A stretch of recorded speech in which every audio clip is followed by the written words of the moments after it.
वेदगंगा नदीत पाण्याचा अपुरा प्रवाह, आमदारांची तातडीची हस्तक्षेपाची भूमिका.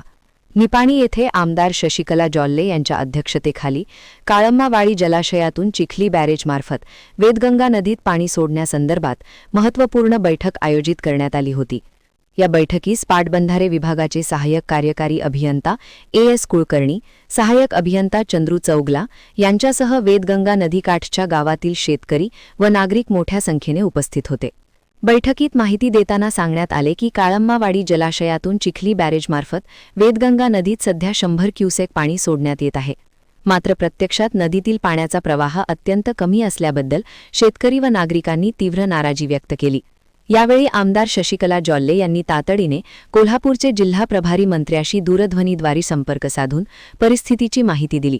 तसेच महाराष्ट्र पाटबंधारे विभागाच्या संबंधित अधिकाऱ्यांना वेदगंगा नदीत योग्य व पुरेशा प्रमाणात पाणी सोडण्याबाबत तात्काळ निर्देश देण्याची विनंती केली.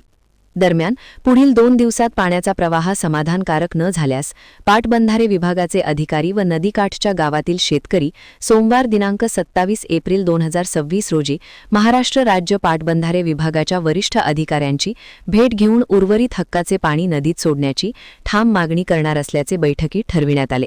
या बैठकीस हाल शुगर चेअरमन MP पाटील, संचालक प्रकाश शिंदे, राजू गुंदेशा, जयवंत भाटले, आनंद सुर्वेश, SS धावणे, समित सासणे, राजू कानडे, सदाशिव बुदिहाळे, सतीश माने, सागर बेडके यांच्यासह नागरिक उपस्थित होते. महान कार्य न्यूजसाठी गौतम जाधव, निपाणी.